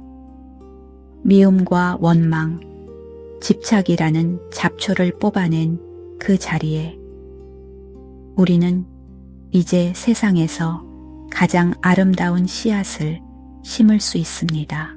그 씨앗의 이름은 바로 사랑과 연민, 즉 자비, 시, 베이입니다. 우리가 나라는 집착에서 벗어나 모든 것이 서로 연결되어 있다는 영기의 진리를 가슴으로 이해하게 될 때 우리 마음속에서는 아주 자연스러운 변화가 일어나기 시작합니다. 이전에는 나와 너를 가르던 단단한 경계선이 희미해집니다. 우리는 비로소 다른 존재의 고통이 나의 고통과 다르지 않음을 느끼게 됩니다. 다른 존재의 행복이 곧 나의 행복으로 이어져 있음을 알게 됩니다. 마치 왼손이 다쳤을 때 오른손이 아무런 조건 없이 달려가 상처를 감싸주는 것과 같습니다. 오른손은 왼손에게 내가 너를 도와주었으니 너는 나에게 무엇을 해줄 것이냐고 묻지 않습니다. 왼손의 고통을 곧 자신의 고통으로 느끼기 때문입니다. 그 둘은 본래 한 몸이기 때문입니다. 자비란 바로 이와 같은 마음입니다. 나와 남을 구분하는 분별심이 사라진 자리에서 저절로 피어나는 따뜻한 마음의 작용입니다. 그것은 동정과는 다릅니다. 동정은 높은 곳에서 낮은 곳을 내려다보는 시선이 담겨 있을 수 있지만 자비는 같은 눈높이에서 상대의 아픔을 함께 느끼고 그의 행복을 진심으로 바라는 마음입니다. 이제 우리는 그 마음을 키우는 연습을 시작할 것입니다. 자비는 특별한 사람만이 가질 수 있는 신성한 감정이 아닙니다. 그것은 우리 모두의 마음 밭에 본래부터 심겨 있는 씨앗과 같습니다. 다만 오랫동안 무관심과 이기심이라는 먼지에 덮여 있었을 뿐입니다. 이제 그 먼지를 부드럽게 닦아내고 따스한 햇살과 맑은 물을 주어 그 씨앗이 싹을 틔우고 아름다운 꽃을 피우도록 도울 시간입니다. 이 여정은 거창한 것이 아닙니다. 세상을 구원하겠다는 위대한 다짐이 필요한 것도 아닙니다. 모든 것은 가장 가까운 곳에서 바로 당신 자신으로부터 시작됩니다. 진정한 자비는 자기 자신을 먼저 따뜻하게 안아주는 것에서부터 그 첫걸음을 떼기 때문입니다. 우리는 이제 그 방법을 함께 배워나갈 것입니다. 텅 빈 마음에 따뜻한 자비의 온기를 채워 넣는 시간을 시작하겠습니다. 그 위대한 마음에는 4가지의 얼굴이 있습니다. 마치 동서남북 사방을 비추는 태양처럼 이 4가지 마음은 우리의 내면과 온 세상을 고루 비추는 따뜻한 빛이 됩니다. 불교에서는 이 마음을 4가지 한량없는 마음, 즉 사무량심, 무량신이라 부릅니다.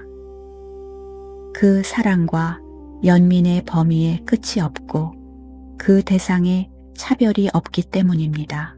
첫 번째 마음은 자시입니다. 이것은 모든 존재가 행복하기를 바라는 순수한 사랑의 마음입니다. 마치 어머니가 자신의 유일한 자식을 바라보듯 아무런 조건이나 대가를 바라지 않고 그저 상대가 평안하고 행복하기를 바라는 마음입니다. 이 사랑은 누군가가 나에게 잘해주기 때문에 생기는 감정적인 애착과는 다릅니다. 그것은 소유하려는 마음이 아닙니다. 오히려 상대가 새처럼 자유롭게 날아오르기를, 꽃처럼 활짝 피어나기를 진심으로 기원하는 마음입니다. 이 자의 마음은 먼저 자기 자신에게서 시작되어야 합니다. 내가 먼저 행복해야 그 행복을 다른 이에게도 나누어 줄 수 있기 때문입니다. 내가 부디 평안하기를, 내가 부디 행복하기를. 이 따뜻한 기도가 바로 모든 사랑의 시작입니다. 두 번째 마음은 비배이입니다. 이것은 모든 존재가 고통에서 벗어나기를 바라는 연민의 마음입니다. 길가에서 아파하며 신음하는 작은 생명을 보았을 때 우리 마음속에서 저절로 우러나오는 안타까움, 그 고통을 덜어주고 싶은 간절한 마음이 바로 비의 마음입니다. 이 마음은 상대의 고통 앞에서 함께 절망하고 무너지는 것이 아닙니다. 오히려 그 고통을 직시하고 그것을 끝낼 수 있는 힘과 지혜를 주고자 하는 적극적인 마음입니다. 부디 당신이 그 아픔에서 벗어나기를, 부디 그대의 마음에 평화가 깃들기를. 이 간절한 바람은 우리를 무력감에서 벗어나게 하고 고통받는 존재를 향해 따뜻한 손을 내밀 수 있는 용기를 줍니다. 세 번째 마음은 희입니다. 이것은 다른 존재의 행복과 성공을 나의 일처럼 함께 기뻐해 주는 마음입니다. 우리는 종종 다른 사람의 불행에는 쉽게 공감하지만 그의 행복 앞에서는 미묘한 질투나 시기심을 느끼곤 합니다. 나라는 생각에 갇혀 그의 행복이 나의 불행인 것처럼 착각하기 때문입니다. 하지만 희의 마음은 그 모든 경계를 허물어 버립니다. 다른 사람의 기쁨이 곧 나의 기쁨이 되는 놀라운 경험을 선사합니다. 이 마음을 연습할 때 세상의 모든 행복이 나의 행복이 됩니다. 우리는 더 이상 외롭게 홀로 기쁨을 찾아 헤맬 필요가 없습니다. 이웃의 웃음소리에서, 친구의 좋은 소식에서, 심지어 이름 모를 누군가의 평화로운 얼굴에서도 우리는 함께 기뻐할 수 있습니다. 기쁨은 나눌수록 커진다는 진리를 체득하게 되는 것입니다. 네 번째 마음은 사시입니다. 이 마음은 앞서 말한 세 가지 마음이 치우침 없이 온전하게 유지될 수 있도록 하는 바탕이 되는 평온하고 균형 잡힌 마음입니다. 사랑하지만 집착하지 않고, 돕지만 그 결과에 연연하지 않으며, 기뻐하지만 흥분하여 들뜨지 않는 마음입니다. 세상에는 우리의 힘으로 어쩔 수 없는 일들이 너무나 많습니다. 모든 사람을 만족시킬 수도 없고, 모든 고통을 없앨 수도 없습니다. 사의 마음은 이 현실을 있는 그대로 받아들이는 지혜입니다. 최선을 다해 사랑하고 돕되 그 결과는 인연에 맡기는 평온함입니다. 칭찬에도 흔들리지 않고 비난에도 무너지지 않는, 마치 거대한 산과 같은 부동신입니다. 이 평온한 마음 위에서만이 우리의 자비는 지치지 않고 마르지 않는 샘물처럼 영원히 흘러나올 수 있습니다. 이처럼 자애, 연민, 함께 기뻐함, 그리고 평온함, 이 네 가지 마음은 서로 분리되어 있는 것이 아닙니다.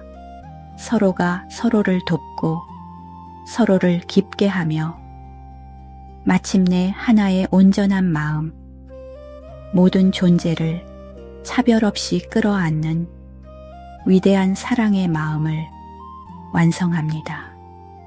이것이 바로 우리가 나아가야 할 길이며 우리 안에 잠들어 있는 보살의 마음을 깨우는 여정입니다. 이 위대한 마음이 우리 안에서 온전히 깨어날 때 그것은 더 이상 머릿속의 지식이나 가슴속의 희미한 감정으로 머물지 않습니다. 그것은 하나의 노래가 되고 하나의 약속이 되며 우리 삶의 방향을 결정하는 거대한 맹세로 피어납니다. 대승 불교의 수행자들은 이 마음을 네 가지의 크고 넓은 서원, 즉 사홍서원, 홍시윤으로 표현하며 평생의 지표로 삼았습니다. 이것은 억지로 지켜야 하는 무거운 계율이 아닙니다. 오히려 모든 존재가 한 몸이라는 것을 깨달은 마음에서 저절로 터져 나오는 기쁨의 선언이자 사랑의 다짐입니다. 그 첫 번째 서원은 이렇습니다. 가없는 중생을 다 건지오리다. 얼마나 크고 어쩌면 불가능하게 들리는 약속입니까? 이 넓은 우주에 존재하는 헤아릴 수조차 없이 많은 생명들, 그 모든 존재를 고통의 강 이쪽에서 깨달음의 저쪽 언덕으로 건네주겠다는 약속입니다. 내가 신이 아닌 이상 어떻게 이 약속을 지킬 수 있을까요? 이 서원의 진정한 의미는 결과의 성취에 있는 것이 아니라 그 마음의 방향에 있습니다. 그것은 나만의 해탈, 나만의 평화에 안주하지 않겠다는 다짐입니다. 나의 행복이 이웃의 행복과 분리되어 있지 않음을 알기에 나의 고통을 넘어 모든 존재의 고통을 함께 아파하겠다는 선언입니다. 이 위대한 약속은 지금 바로 내 옆에 있는 가족의 작은 한숨 소리에 귀 기울이는 것에서 시작됩니다. 힘들어하는 친구의 손을 한 번 더 따뜻하게 잡아주는 것에서 시작됩니다. 나에게 상처를 준 사람마저도 그 역시 자신만의 번뇌 속에서 괴로워하고 있음을 연민의 눈으로 바라봐 주는 것에서 시작됩니다. 이 서원은 우리를 이기심이라는 작은 섬에서 벗어나 모든 존재와 연결된 드넓은 생명의 바다로 나아가게 하는 첫 번째 돛을 올리는 것과 같습니다. 두 번째 서원은 우리 자신을 향합니다. 끝없는 번뇌를 다 끊으오리다. 다른 존재를 돕기 위해서는 먼저 내 자신이 지혜롭고 강해져야 합니다. 내가 먼저 물에 빠져 허우적거리고 있다면 다른 누군가를 물 밖으로 건져낼 수 없는 것과 같습니다. 내 마음속에 탐욕과 분노와 어리석음의 불길이 활활 타오르고 있다면 다른 이에게 시원한 평화의 그늘을 만들어줄 수 없습니다. 번뇌는 끝이 없어 보입니다. 하나를 잠재우면 또 다른 하나가 고개를 들고 마치 뽑아도 계속 자라나는 잡초와 같습니다. 그렇기에 이 서원은 평생에 걸친 자기 성찰과 수행을 멈추지 않겠다는 약속입니다. 내 마음속에서 일어나는 작은 감정의 파도 하나까지도 놓치지 않고 알아차리며 그 뿌리가 어디에 있는지 비추어 보겠다는 다짐입니다. 나 자신의 마음 밭을 먼저 옥토로 가꾸지 않고서는 그 어떤 자비의 씨앗도 제대로 열매 맺을 수 없음을 알기 때문입니다. 세 번째 서원은 지혜를 향한 약속입니다. 한량없는 법문을 다 배우오리다. 여기서 법문이란 단순히 불교 경전의 글귀만을 의미하지 않습니다. 이 세상 모든 것이 우리의 스승이며 삶의 모든 순간이 곧 가르침이라는 뜻입니다. 피고 지는 꽃 한 송이에서 우리는 무상, 무장의 진리를 배우고 고요한 산의 모습에서 흔들리지 않는 평온을 배웁니다. 사람들과의 관계 속에서 우리는 인내와 용서를 배우고 때로는 나의 어리석음을 비추어 보는 거울로 삼기도 합니다. 이 서원은 닫힌 마음을 열고 세상 모든 것을 스승으로 삼아 겸허하게 배우겠다는 다짐입니다. 다른 존재를 돕기 위해서는 사랑의 마음뿐만 아니라 그들을 가장 효과적으로 도울 수 있는 지혜와 기술이 필요하기 때문입니다. 이 배움의 길에는 끝이 없습니다. 그리하여 우리는 언제나 깨어있는 학생의 마음으로 삶이라는 위대한 경전을 마지막 순간까지 읽어나갈 것을 약속합니다. 그리고 마침내 이 모든 서원은 마지막 하나의 정점을 향해 모아집니다.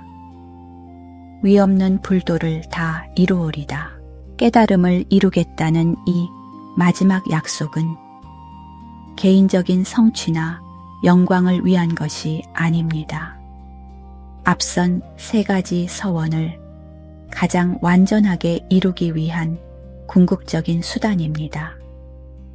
부처, 즉 완전히 깨어난 존재가 되는 것만이 모든 중생을 가장 지혜롭게 구제하고 모든 번뇌를 완전히 소멸시키며 모든 진리를 온전히 체득할 수 있는 유일한 길이기 때문입니다.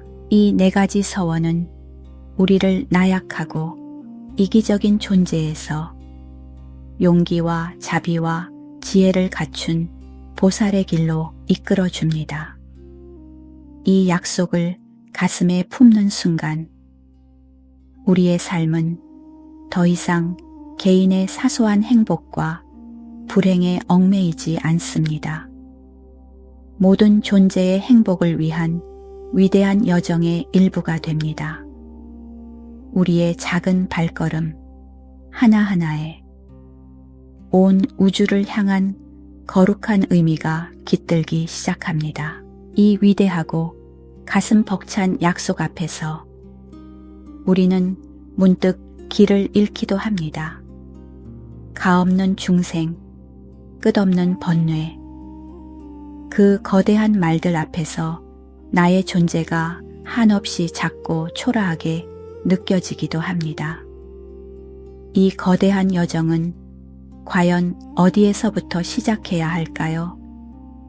저 멀리 있는 누군가를 돕기 전에 내가 먼저 해야 할 일은 무엇일까요? 그 첫걸음은 아주 가까운 곳을 향해야 합니다. 세상 그 어떤 존재보다도 가깝지만 우리가 가장 오랫동안 무심하게 외면해왔던 존재, 바로 당신 자신입니다. 가만히 당신의 마음을 들여다보십시오. 우리는 다른 사람의 작은 실수에는 너그럽게 미소 지으면서 정작 자기 자신의 사소한 잘못은 밤새도록 되새기며 괴로워합니다. 친구가 힘들어할 때는 따뜻한 위로의 말을 건네면서 정작 내가 지치고 힘들 때는 이것밖에 안 되느냐며 스스로를 더 차갑게 채찍질합니다. 우리 안에는 세상에서 가장 가혹한 비평가가 살고 있습니다. 그 비평가는 끊임없이 우리의 과거를 들추어내고 우리의 단점을 지적하며 우리를 다른 사람의 빛나는 모습과 비교합니다. 그때 왜 그런 말을 했을까? 나는 왜 이것밖에 못할까? 아무도 나를 좋아하지 않을 거야. 이 내면의 목소리는 하루에도 수백 번씩 우리에게 상처를 입히고 우리의 자존감을 갉아먹습니다. 우리는 이 세상 모든 사람을 용서할 수는 있어도 마지막까지 용서하지 못하는 단 한 사람이 바로 자기 자신일 때가 많습니다. 하지만 한번 생각해 보십시오. 메마르고 갈라진 땅에서는 그 어떤 생명의 씨앗도 싹을 틔울 수 없습니다. 스스로를 미워하고 용서하지 못하는 마음, 스스로를 부족하고 가치 없는 존재라고 여기는 마음의 밭에서는 다른 존재를 향한 진정한 사랑의 꽃이 피어날 수 없습니다. 자기 자신과 평화롭지 못한 사람이 어떻게 세상에 평화를 가져다 줄 수 있겠습니까? 자기 자신을 사랑하고 용서하는 것은 결코 이기적인 마음이 아닙니다. 그것은 나르시시즘에 빠지는 것과도 다릅니다. 오히려 그것은 모든 자비의 출발점이자 마르지 않는 샘의 근원입니다. 우리가 가없는 중생을 다 건지오리다 라고 서원할 때 그 중생의 대열에서 결코 빠져서는 안 되는 첫 번째 존재가 바로 나 자신입니다. 내가 먼저 고통의 강을 건너야 다른 사람에게 강을 건너는 법을 알려줄 수 있기 때문입니다. 그러니 이제 바깥으로만 향해 있던 그 따뜻한 시선을 거두어 당신 자신을 비추어 줄 시간입니다. 당신의 완벽한 모습이 아닌 부족하고 서툰 모습 그대로를, 당신의 빛나는 성공이 아닌 아팠던 실패와 상처의 흔적들을, 애써 감추고 싶었던 당신의 그늘과 어두운 구석들마저도 이제는 따뜻한 연민의 빛으로 가만히 안아줄 시간입니다. 그동안 참 애썼다. 힘들었구나. 괜찮다. 그럴 수도 있었어. 다른 누구도 아닌 당신 스스로가 당신에게 가장 친한 친구가 되어주는 것입니다. 가장 자애로운 부모가 되어주는 것입니다. 이 세상 마지막 순간까지 당신 곁을 떠나지 않을 유일한 존재는 바로 당신 자신이기 때문입니다. 이 자기 용서와 자기 수용의 단단한 반석 위에서 비로소 우리는 흔들림 없이 다른 존재를 향해 나아갈 수 있는 힘을 얻게 됩니다. 이제 이론의 옷을 벗고 우리 마음의 가장 부드러운 살결로 직접 이 자비를 느껴보는 실습의 시간으로 들어가겠습니다. 다시 한번 당신이 가장 편안한 자세를 찾아봅니다. 앉아도 좋고 누워도 좋습니다. 부드럽게 눈을 감고 당신의 한 손이나 두 손을 가슴 위에 가만히 얹어봅니다. 손바닥을 통해 느껴지는 따스한 온기, 그리고 그 아래에서 고동치는 당신의 심장 박동. 그것은 당신이 태어나는 첫 순간부터 지금까지 단 한순간도 쉬지 않고 당신의 생명을 지탱해온 충실한 친구입니다. 그 고마운 울림에 잠시 귀를 기울여 봅니다. 이제 마음속으로 혹은 아주 작은 속삭임으로 당신 자신을 위해 다음과 같이 다정한 축복의 말을 건네어 봅니다.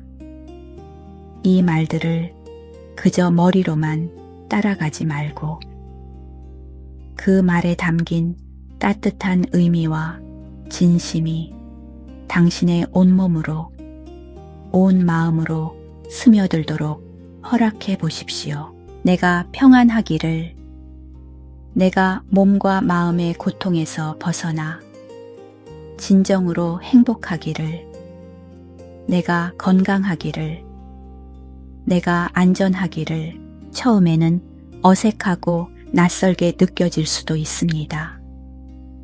괜찮습니다. 그저 씨앗을 심는 농부의 마음으로 조용히 이 자애의 말들을 당신의 마음밭에 심어봅니다. 당신이 그동안 받아왔던 모든 상처와 스스로를 향한 비난의 목소리들이 이 따뜻한 말들 속에서 눈 녹듯 부드럽게 녹아내리는 것을 상상해 봅니다. 이제 당신의 마음속에 당신에게 한없이 친절하고 따뜻했던 한 사람을 떠올려 봅니다. 당신의 존재 자체를 아낌없이 사랑해 주었던 사람. 그 사람의 얼굴만 떠올려도 입가에 저절로 미소가 번지는 그런 고마운 은인입니다. 그분의 따뜻한 미소, 자애로운 눈빛을 생생하게 그려봅니다. 그리고 당신이 방금 자신에게 보냈던 그 따뜻한 마음을 이제 그분에게 가득 보내줍니다. 그대가 평안하기를, 그대가 몸과 마음의 고통에서 벗어나 진정으로 행복하기를, 그대가 건강하기를, 그대가 안전하기를, 당신의 심장에서 피어난 따뜻한 빛이 그분에게로 흘러가 그분을 온전히 감싸 안는 모습을 그려봅니다. 당신이 받은 고마움이 이제는 축복이 되어 그분에게로 돌아갑니다. 다음으로 우리 마음에 아무런 감흥을 일으키지 않는 한 사람을 떠올려 봅니다.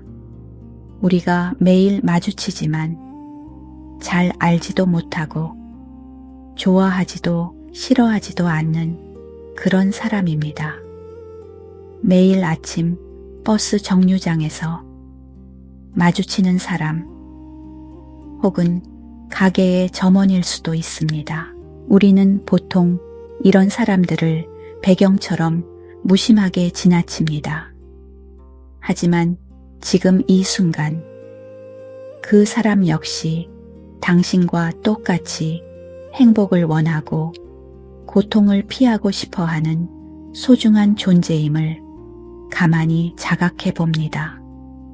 그 사람에게도 사랑하는 가족이 있고 남모를 아픔과 소망이 있을 것입니다. 그 평범한 한 사람을 향해 담담하지만 진실한 마음으로 자비의 마음을 보내봅니다. 당신이 평안하기를, 당신이 행복하기를. 이제 아주 조심스럽게 우리 마음에 작은 파문을 일으키는 한 사람을 떠올려 봅니다. 우리에게 상처를 주었거나 우리를 힘들게 했던 사람입니다. 이 연습이 너무 힘들다면 억지로 할 필요는 없습니다. 다만 할 수 있다면 그 사람 역시 나라는 생각에 갇혀 자신의 탐욕과 분노와 어리석음 속에서 괴로워하고 있는 또 하나의 중생임을 연민의 눈으로 바라봐 줍니다. 이것은 그의 잘못된 행동을 용납하거나 잊으라는 뜻이 아닙니다. 다만 미움이라는 무거운 짐을 더 이상 내 마음에 지고 다니지 않겠다는 나 자신의 자유를 위한 선언입니다. 그 역시 자신의 고통에서 벗어나기를, 그리하여 더 이상 다른 이에게 고통을 주지 않게 되기를 조용히 기원해 봅니다. 당신 또한 그 마음의 번뇌에서 벗어나기를, 당신 또한 진정한 평화와 행복을 찾기를. 마지막으로 이 자비의 마음을 끝없이 넓혀 봅니다. 당신의 심장에서 시작된 이 따뜻한 빛이 당신이 있는 이 공간을 가득 채웁니다. 당신의 가족과 이웃들을 비춥니다. 당신이 사는 이 도시와 이 나라 전체로 퍼져나갑니다. 모든 대륙과 모든 바다를 건너 이 지구별 전체를 부드럽게 감싸 안습니다. 지금 이 순간 행복한 존재들, 그리고 고통받는 존재들, 우리가 아는 사람들, 그리고 이름 모를 수많은 사람들, 인간뿐만 아니라 땅과 하늘과 물속의 모든 생명들까지, 보이는 존재와 보이지 않는 존재, 그 어느 하나도 예외 없이 이 자비의 비단에 모두를 초대합니다. 모든 존재가 평안하기를, 모든 존재가 행복하기를, 모든 존재가 고통에서 벗어나기를, 모든 존재가 평화롭기를. 이제 천천히, 아주 천천히 우리의 의식을 다시 지금 이 순간 이 공간으로 가져옵니다. 가슴 위에 얹었던 손의 감각을 느껴보고 바닥에 닿아 있는 몸의 무게를 느껴봅니다. 깊게 숨을 한번 들이쉬고 내쉬면서 부드럽게 눈을 뜹니다. 방금 우리가 함께 나눈 이 따뜻한 마음, 이 고요한 평화, 이것은 결코 명상을 하는 이 특별한 시간에만 머물러야 하는 것이 아닙니다. 만약 우리가 명상 방석 위에서만 평화롭고 문을 열고 나서는 순간 다시 예전의 번뇌와 습관으로 돌아간다면 그것은 반쪽짜리 수행에 불과할 것입니다. 진정한 수행은 삶과 분리되어 있지 않습니다. 우리가 방금 키웠던 그 알아차림의 힘과 자비의 마음을 우리의 모든 일상 속으로 스며들게 하는 것, 그리하여 삶의 모든 순간이 곧 깨어있는 명상의 순간이 되도록 하는 것, 이것이 바로 우리가 나아가야 할 길이며 불교에서는 이를 정념 챙낸, 즉 마음 챙김이라고 부릅니다. 마음 챙김은 어떤 특별한 기술이 아닙니다. 그것은 지금 이 순간 내가 하고 있는 일에 온전히 마음을 기울이는 것입니다. 판단하거나 분석하지 않고 그저 순수하게 경험하는 것입니다. 아침에 일어나 잠자리를 정돈할 때 이불의 부드러운 감촉과 내 손의 움직임 하나하나를 알아차리는 것이 마음 챙김입니다. 세수를 할 때 얼굴에 닿는 물의 시원함과 비누의 향기를 온전히 느끼는 것이 마음 챙김입니다. 우리가 길을 걸을 때 더 이상 목적지를 향해 생각에 잠겨 기계처럼 걷지 않습니다. 대신 땅에 닿는 발바닥의 감각에 주의를 기울여 봅니다. 뒤꿈치가 닿고 발바닥 전체로 무게가 옮겨지고 발끝으로 땅을 밀어내는 그 섬세한 감각의 연속. 이것이 바로 걷기 명상, 경행, 징싱입니다. 한 걸음 한 걸음 내디딜 때마다 나는 지금 여기에 온전히 존재합니다. 모든 걸음이 나의 내면의 안식처로 돌아오는 거룩한 순례가 됩니다. 우리가 음식을 먹을 때 더 이상 허기를 채우기 위해 무심코 음식을 입에 밀어 넣지 않습니다. 밥 한 숟갈을 뜨기 전에 잠시 눈을 감고 이 음식이 내 앞에 오기까지의 기나긴 여정을 생각해 봅니다. 뜨거운 태양과 시원한 비, 기름진 땅의 기운, 그리고 이 음식을 길러준 농부의 땀방울, 이 한 그릇의 밥 안에 온 우주가 담겨 있음을 봅니다. 밥알 하나하나의 맛과 향, 질감을 천천히 음미하며 먹을 때 식사는 더 이상 단순한 생존 활동이 아니라 온 우주와 교감하는 감사의 시간이 됩니다. 다른 사람과 대화를 나눌 때 더 이상 상대의 말이 끝나기도 전에 내가 할 말을 머릿속으로 준비하지 않습니다. 대신 온 마음을 기울여 상대의 목소리에, 그의 눈빛에, 그가 말하지 않는 침묵의 언어에까지 귀를 기울여 줍니다. 판단 없이 들어주는 그 깊은 경청만으로도 상대는 깊은 위로와 치유를 얻을 수 있습니다. 이것이 바로 자비로운 소통의 시작입니다. 이처럼 우리의 삶에는 마음을 챙길 수 없는 순간이란 단 하나도 없습니다.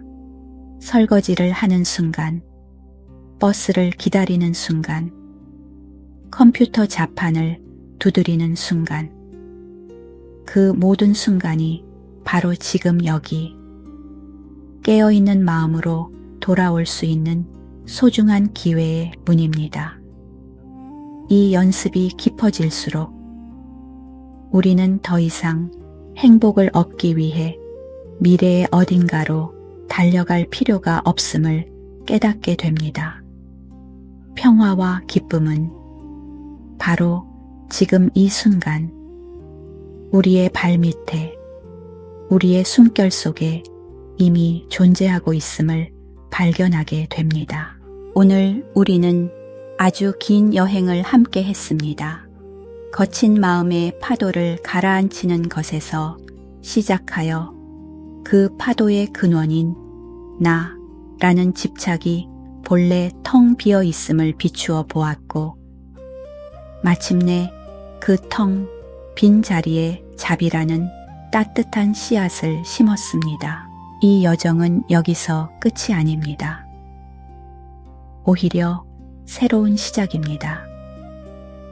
오늘 당신의 마음에 피어난 이 작은 평화의 불씨가 꺼지지 않고 당신의 내일을 밝히는 등불이 되기를, 당신의 걸음걸음이 당신 자신과 세상을 향한 축복이 되기를, 당신의 숨결 하나하나가 모든 존재를 위한 자비의 노래가 되기를. 부디 평안하십시오. 부디 행복하십시오.